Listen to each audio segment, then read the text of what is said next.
მადლობა რომ მიიღეთ მონაწილეობა გადაცემაში და ახლა გადავინაცვლებთ ჩვენ სტუმართან, არაჩვეულებრივ ქალბატონთან, ცნობილ კომპოზიტორთან, ქალბატონ რუსუდან ხორავასთან. დილამშვიდობის ქალბატონ რუსუდან. დიდი მადლობა რომ გვესტუმრეთ და მაყურებელს ვუთხარი და კიდევ ერთხელ შევახსენებ რომ დღეს საღამოს 7 საათზე საჯარო ბიბლიოთეკაში გაიმართება თქვენი საიუბილეო საღამო. Ai am საღამოსთან დაკავშირებით მინდა დაგისვათ შეკითხვა, ვინ არის მხარდამჭერი, ვისი ორგანიზებით გაიმართება დღევანდელი კონცერტი და ვიცი რომ 4 ძალიან სერიოზული კოლექტივი იღებს მაშინ მონაწილეობას თქვენთან ერთად და აი ამ ყველაფერზე რომ მოუყვეთ ჩვენს ყველაფრის შესახებ მოუყვეთ მაყურებელს თუ შეიძლება. დიახ, ეს იგი ინიციატორი გახლავთ საქართველოს კომპოზიტორთა შემოქმედებითი კავშირი, სახელმწიფო კაპელა. დიახ. და ძალიან ბედნიერი ვარ რომ მეძლევა შესაძლებლობა რომ წარმოვაჩინოთ წლების მიღმა შექმნილი ნაწარმოებები, როგორც შერეული გუნდები, ახალი, ასევე ქალთა გუნდები და ასევე საბავშვო გუნდები. და ძალიან მიხარია რომ დღეს სწორედ რომ აი ეს შესანიშნავი კოლექტივები მიიღებენ მონაწილეობას. ძალიან ბედნიერი ვარ იმდენად, რამდენადაც ეს არიან შესანიშნავი მუსიკოსები, რომლებიც ხალხში დამიდგნენ.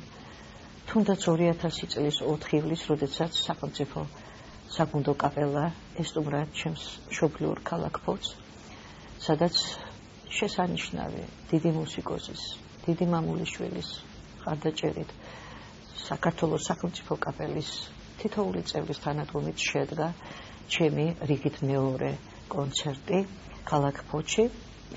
და მე დიდი სიამოვნებით მინდა იმდროინდელი ქალაქის მერი აკაკი დარჯანია და მისი მთელი შემადგენლობა ფეხზე დადგა და მომცეს იმის შესაძლებლობა რომ ჩატარებულიყო ჩემი საავტორო კონცერტი ჩემს მშობლიურ ქალაქ ფოთში. იცით, აი ამ კონცერტმა შეიძლება ითქვას რომ ჩემს შემოქმედებით ცხოვრებაში ძალიან დიდი როლი ითამაშა.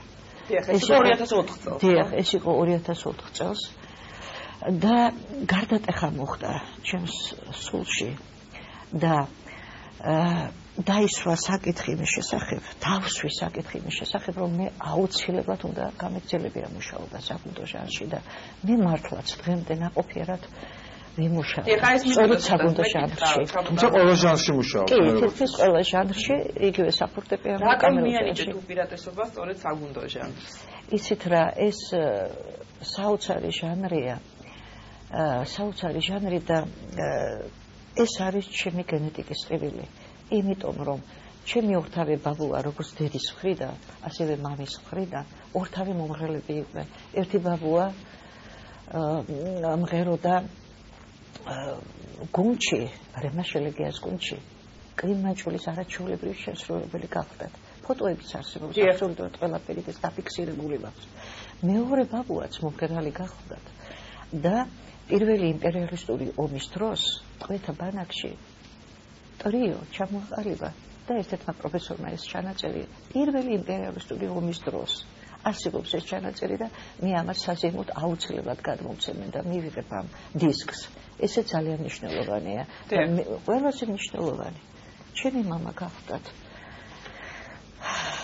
ლოტბარი, რომელსაც რამდენიმე კოლექტივი ყავდა და შეიძლება ითქვას რომ ხშირად ვამბობ ხოლმე ახლობლებში სამუსიკო მეგობრებთან რომ მოცვალ ყოფნის დროს მესმოდა გუნდი თქო და ეს მართლაც ასე იყო.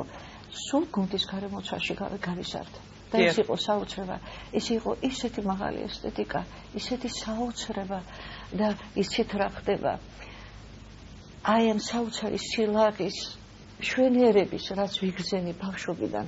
იქ ქალთა გუნდი იყო თუ თუთარჩელა იყო თუ ფაზისი იყო თუ დიდი გუნდი იყო თუ სულიანი ბავშვთა გუნდი იყო. ეს იყო საოცრება, მსგავსი არაფერი უკეთესი მომისმენია ბავშვობაში. და ასევე ჩემი ქალაქის შესანიშნავი კულტურული არაჩვეულებრივი ცხოვრება თეატრალური, რომელიც სამუდამოდ დარჩება ჩემს მეხსიერებაში. ეს იყო ჩემი ქალაქის ისტორიაში რენესანსის პერიოდი. დიახ. თქვენ მოესწარეთ ამ. მე მოვესწარი ყველაფერს და ამდენად ვარ ძალიან ბედნიერი და პირველი შტაბის-ჭილებები სწორედ ჩემს ქალაქს უკავშირდება და ჩემი მამის ხელოვნებას. და შემდეგ ალბათ ეს ბუნებრივად მოხდა რომ მე გუნდი საოცრად მიყვარს და დავზენ რომ გუნდი არის ჩემი ყველაზე დიდი თავშესაფარი ცხოვრებაში. ყველაზე დიდი თავშესაფარი. სადაც მე ძალიან ლაღავთ გრძნობ თავს.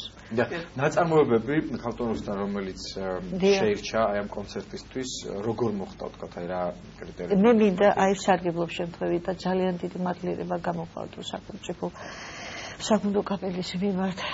ძალიან ძვირფასი ჩემთვის ახალგაზრდა პერსპექტიული მუსიკოსი შიო აბრაჰამიან რომელსაც ჩვენი მეგობარი დიახ რომელმაც ითავა ესა და გაამჟღავნა ის რომ მე ვიყავი 60 წლის და ეს აუცილებლად ასე უნდა ყოფილიყო.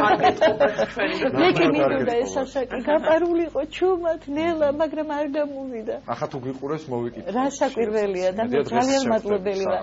ასევე მე მინდა უღრმესი მადლობა უნიჭიერეს შესანიშნავ პიროვნებას არჩილ უშველიძეს რომელმაც აი ამდენი გუნდები ყველაფერი გააკეთა იმისათვის რომ ყველაფერი აბსოლუტურად რომ წარმოჩენილი იყო ჩემი გუნდების ხატრული ღირებულება თუ ინტონაციური ექვივალენტი. თამარ თალაკვაძე რომელმაც არაჩვეულებრივად გახსნა ჩემი გუნდების შესანიშნავად ძალიან მადლიერი ვარ მათი ეს რიგით მეორე კონცერტი არის. აი საჯარო ბიბლიოთეკა რატომ აირჩიეთ სივრცეთ თქვენი საიუბილეო საღამოზე? არა მომწონს ძალიან მაგრამ ძალიან არაჩვეულებრივი აკუსტიკა შესანიშნავი და მან კიდე ტევადობის ხრივადაც მე ორი აზრი არ არსებობს ამაზე და ჩვენი გუნდები ძალიან კარგად შვეს. ამიტომაც მე ახლა კიდე მინდა ხაზი გაუსვა იმ გოგონათა გუნდს რომლებიც გორიდან ჩამოვლენ ორი გუნდი ეს არის გორის სულხან-ციცაძის სახელობის სამუსიკო კოლეჯთან არსებული სემინარიის გოგონათა ორი გუნდი რომლებიც ეს პატარა ციცკნა გუნდებს ჩამოიტანენ. ფაზის არ ყავს გუნდი თქვენს მშობლიურ ფაზის? როგორ არა? ხომ არ ჩამოვლენ ისინიც? არა, ჩვენ გვექნება ფოჩის ავტორო კონცერტი მექნება მგონი რომ 27-ში ხო? დიახ და იქ აუცილებლად სწორედ რომ სასწავლებელი მამა სახელობის არის. აჰა. და სწორედ რომ აი ეს სტუდენტები მოსავლეები ყველანი მიიღებენ მონაწილეობას სახელმწიფო კაპელასთან ერთად. და მე მინდა ძალიან დიდი სიამოვნებით აღნიშნო ეს არაჩვეულებრივი ახალგაზრდა ნინო ციკლაური რომელმაც ჩემი რამდენიმე გუნდი გააკეთა და სხვათა შორის ეხლა სარგებლობ შემთხვევით და მინდა უდიდესი მადლიერება გამოვხატო მერის კულტურის სამსახურის მიმართ დიახ რომლებმაც ითავეს ჩემი საბავშვო აი ამ კრებულის გამოცემა ეს არის ჩემი 55 საბავშვო გუნდი და სიმღერა რომლის ინიციატივა სწორედ რომ ბატონგივი მუნჯიშვილს ეკუთვნის რა არ ეკუთვნის მას სწორედ რომ ხარში დამიდგა და სწორედ რომ აი მისი მხარდაჭერით მისი რაღაც საოცარი მშობლიური თანადგომი დღემდე მომიყვანა არჩილ უშველიძესთან და სახელმწიფო ხელმეორედ ისევ წამდეგი მე უკვე არჩილ უშველიძესთან და ძალიან ბედნიერი ვარ და მე მინდა ნინო ციკლაურსაც ძალიან დიდი მადლიერება მოვახსენო აი ამ ტრიბუნიდან ძალიან დიდი მადლობა მათ და დიდი საოცრებაა ჩემს ცხოვრებაში. წარმატებისთვის გილოცავ 60 იუბილეს, რადგან გამჟღავნდა ეს ყველაფერი. ეს არის თქვენი დაბადების დღე თუ? არა, მაგრამ ეს წელი მაინც ითვლება. საიუბილეო წელი. ითვლება. უღრმესი მადლობა. თქვენ და ყველა მონაწილეს მე გასწრებულა რომ საზოგადოებას ვინც დაინტერესდა აი ამ საღამოთი დიდი სამონდება ელოდება წინ.